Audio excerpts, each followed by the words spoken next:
A meteorite unleashes an organism that consumes everything in its path. The chaos turns for the worst when a few teens discover the truth of its origins. At Arborville, California, the town cheers for their football team. One of the players, Paul Taylor, notices the cheerleader Meg Penny, whom he likes. His friend, Scott, encourages him to ask her out, but Paul insists that he will when the time is right. Soon, the two return to the game, but Paul gets tackled by their opponents. Meg worriedly approaches him, and Paul uses this time to ask her out before losing consciousness. Outside of the town, Brian Flagg drinks near the broken bridge in Elkins Grove. When he rides away, an older man peeks from behind the bushes from the opposite side. Brian turns back to the bridge and revs his motorcycle to jump across it. However, his engine stutters and his brakes won't work, making Brian tumble down. At the local diner, Sheriff Herb Geller notes how the place is empty because of the game. Fran assures him that the audience will flock to their diner after the game. Ski season will be soon, so she's sure that they'll have tourists as well. Mustering up his courage, Herb then asks Fran out. She gets flustered but refuses since she's busy with work. Just in time, the game ends, and people start arriving at the diner. Herb takes the time to leave, but as he checks his receipt, he notices that Fran wrote that she'll be off at 11 tonight, hinting that they can meet up then. Outside, Brian hides in a corner when he spots Herb. Still, the sheriff notices him, mentioning that Brian will have his birthday soon, so he won't end up in juvie hall when he gets into trouble again.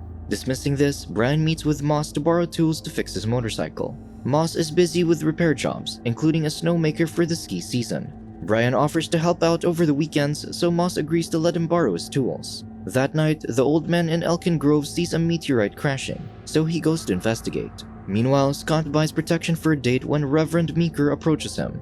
When the clerk returns with Scott's items, the teen gets embarrassed, so he claims that he's getting them for Paul. Elsewhere, the old man finds the meteorite, which has a slimy substance that seems to move on its own. He pokes it with a stick, and the blob attaches to it and crawls to his hand. In town, Meg's brother, Kevin, plans to go out with his friend, Eddie, to watch a scary movie.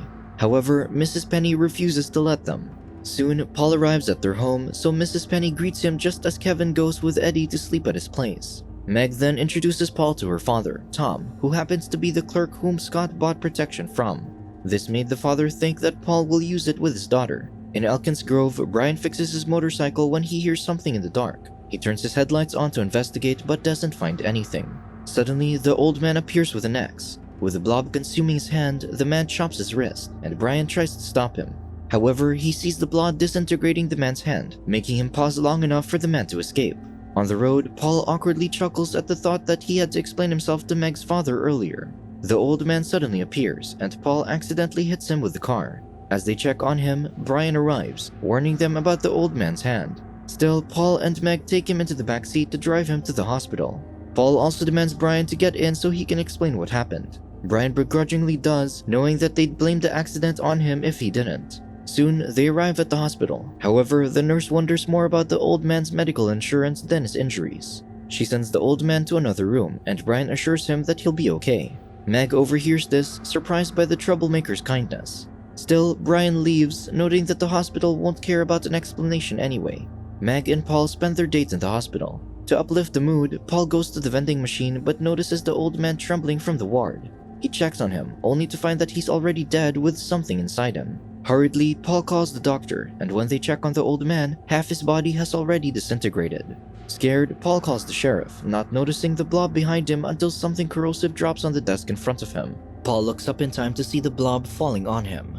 Hearing him scream, Meg checks and finds Paul already being consumed. She tries to pull him out, but his arm breaks, making her knock her head against the wall. When the police arrive, they don't believe Meg's claims that Paul was killed. Her parents take her away, and she spots Brian being taken into custody as the prime suspect in Paul's death. In the woods, Scott tries to get lucky with his date, Vicky. When she gets distracted by the lights from the hospital, Scott goes to get her more drinks from his truck. However, he leaves the door open and something goes inside. When Scott checks on Vicky, she's already passed out. He tries to take advantage of her, but the blob suddenly comes out of her body, having eaten her insides already. It then proceeds to consume Scott next. Meanwhile, Mrs. Penny gives Meg medicine to help her sleep, which she hesitantly takes. She then promises that the police will figure things out in the morning, so she encourages her daughter to rest. Before she leaves, Meg asks if they don't believe her, and Mrs. Penny just says that what matters is that she's safe. At the police station, Deputy Bill interrogates Brian on what happened. However, he's told him what he knows, so he demands a lawyer. Angered, Bill corners the teen, but Herb tells him to stand down. Herb decides to release Brian since they don't have evidence against him.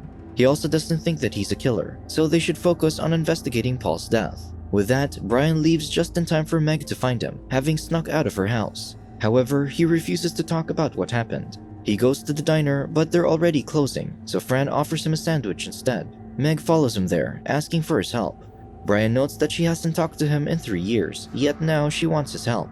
Still, she insists that he knows what happened since he saw the old man's hand. Meg thinks that whatever it was killed both the old man and Paul, but no one believes her. Brian asserts that he doesn't either, so Meg yells that he's like everyone else before storming out. However, the diner's entrance has been locked, keeping Meg inside. Brian catches up with her to apologize and the two return to their seats. During this, the police are still searching for the killer while Herb is at the station.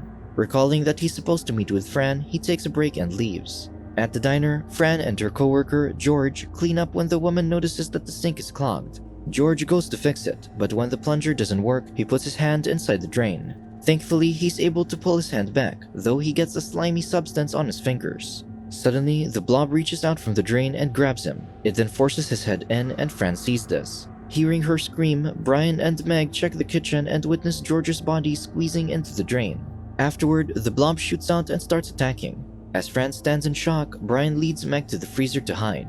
The blob seeps from under the door but retracts from the cold. Meanwhile, Fran escapes out the window and runs to the payphone in the alley. She tries to call Herb, but the blob spills from the top of the booth, trapping her. Desperate, she calls the sheriff's station, only to see Herb's face disintegrating inside the blob as it has already killed him. The creature seeps between the glass until finally it breaks in and consumes Fran. In the freezer, Brian checks if the coast is clear. Seeing no one around, Brian picks up a brick to break the locked door. Outside, Meeker sees the blob in the alley. It seeps inside the sewers while Meeker notices the diner's broken door. He checks inside and sees pieces of crystals from the opened freezer. At the station, Meg and Brian discover that all the officers are in Elkins Grove, so they hurry there. When they arrive, however, they find helicopters and armed men in hazmat suits led by Dr. Meadows. Meadows explains that they're a biological containment team from the government. Bill is also there to help, as Meadows notes that the meteorite is the cause of their troubles. It brought alien bacteria to Earth. However, Brian corrects them that it's not some mere germ. At the theater, Kevin and Eddie watch a horror movie after being helped by the latter's older brother, Anthony. In the projection booth, the attendant, Hobbs, notices that the air conditioning isn't working, so he calls a coworker to fix it. While waiting, he looks into the vent when the blob suddenly races toward him. When his coworker arrives, he finds Hobbs disintegrating from the ceiling. The blob catches him too, and his scream is muffled by the audience watching the horror film. Meanwhile, Meadows thanks the teens for the information they gave him. He then directs them to a van to take them to town, as Arborville is under quarantine. Brian thinks they'll be prisoners, so he refuses, but the others corner him and Meg, so they get in the van. During the drive, Meg thinks they should just follow orders, but Brian attempts to unlock the van, inviting her to ditch the town for now. He points out how the team's vans are unmarked, so he's suspicious about who they really are. Just then, Brian unlocks the door, but Meg refuses as she wants to return to her family. Brian asserts that he's leaving without her, so Meg berates him for only caring for himself as he always does. Brian argues that no one ever bothered to take care of him before jumping out of the van. In town, men in hazmat suits call families into the town hall. Meg arrives and reunites with her family, but Kevin isn't with them, making Mrs. Penny realize that he and Eddie probably snuck into the theater. Learning this, Tom confronts a worker, allowing Meg to sneak out to find her brother. In the theater, the audience panics as the blob starts attacking. Meg arrives in time to see the fleeing crowd and finds the blob has grown enormously as it continues feeding. She spots Kevin and Eddie attempting to open a fire exit, so she goes to help them out. When they flee into another fire exit, the blob chases after them. They shut the door, but Kevin's jacket gets stuck. Desperately, Meg rips his jacket off, narrowly evading the blob as it spills out. However, they reach a dead end, so they open a utility hole to escape. Still, the blob seeps through the cover's hole, so Meg and the kids run. At Elkin Grove, Brian retrieves his motorcycle and overhears the team discussing how they're locking down the town. He hides his motorcycle to continue eavesdropping and witnesses how the men have dug up the meteorite. Meadows is amazed that their experiment to send a bacteria into space has mutated it, turning it into a plasmic predatory life form. One scientist, Dr. Jennings, warns that given the creature's growth, it might consume the country in a week. However, Meadows is confident that they can contain it. Jennings reminds him that lives are at stake, but Meadows asserts that their work will affect the balance of world power, which is more important than the residents in a small town. As Brian listens, the team receives a report that the blob is in the sewers. Anthony is with the soldier reporting this, adding that Kevin, Eddie, and Meg are down there. Meadows thinks they can contain the organism in the sewers while the civilians are expendable. Before Brian can take action, a soldier aims a gun at him. However, he hits him with a ratchet and rushes to his motorcycle. The men chase after him with guns, so Brian takes the risk and drives toward the broken bridge. This time, he makes it across while the men get stuck on the other side. Upon escaping, he reaches a pipe that leads to the sewers. During this, Meg leads Eddie and Kevin to climb a pipe, but the blob approaches. It grabs Eddie, so Meg jumps into the water to save him. However, she's too late, so she climbs the pipe with Kevin. The blob surfaces just as Kevin climbs out of a sewer drain, but Meg can't fit through it. Fortunately, soldiers arrive and shoot the creature, so it turns its attention to them. With no choice, Meg orders her brother to go to the town hall, and he reluctantly does so. While the blob eats the soldiers, Meg drives back into the water and climbs into another drain, just in time for Brian to find her. Together, they ride his motorcycle across the pipelines but reach a dead end. Forced to turn back, Brian speeds up to avoid the blob, but this makes him crash the motorcycle. Just then, the only surviving soldier finds them, panicking as he lost his comrades. The blob slowly approaches, so the trio runs away. They reach a utility hole, but Meadows sees Brian, so he orders the team to lock them inside. To ensure that they can't escape, they have a van over the cover. Trapped, the trio waits for their fates as the blob approaches. Just then, Brian notices that the soldier is carrying a grenade launcher, so he uses it to blow the cover open, alarming the townsfolk. Finally, the trio escapes, and the residents flock to the scene. Before Meadows can do anything, Brian grabs a discarded rifle and aims it at the scientist. Witnessing this, Bill demands that he stand down, but Brian reveals that the team has been lying to them. To divert the story, Meadows declares that Brian is infected and contagious, making the people back away. However, Brian points out that the team of scientists managed to arrive there hours after the meteor landed. This is because they made the meteor for a warfare test. Hoping to silence him, Meadows grabs a gun, but the blob exits from the utility hole and pulls him inside.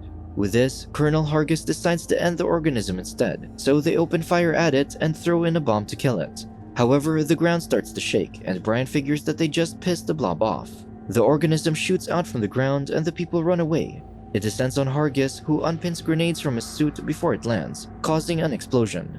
This doesn't kill the blob as it continues consuming everyone it reaches. Meeker watches in awe, thinking that this chaos was prophesized. More soldiers attempt to use flamethrowers at the blob, but it doesn't work. Meg sees Meeker accidentally getting set on fire, so she takes a fire extinguisher to save him. When the blob reaches for her, she uses the extinguisher on it while Bill pulls the Reverend away. This makes her realize that the blob is weak against the cold, allowing her to hold it off as everyone escapes into the town hall. The extinguisher soon runs out, but luckily, Brian steals the snowmaker truck from Moss's garage. The townsfolk grab as many fire extinguishers as possible to hold off the blob, but they eventually run out and Bill gets killed. Finally, Brian arrives and sees the blob enveloping the town hall. He rains snow on it, but the blob tosses the truck to the side. Hearing this, Meg checks just as the blob envelops the vehicle. She spots the truck's liquid nitrogen on the road, so she steals a rifle and a bomb from a dying soldier. She then shoots the blob to distract it, and when it turns to her, she activates the bomb and jumps. Her leg gets stuck in some cables, but Brian manages to escape from the truck and pull her away.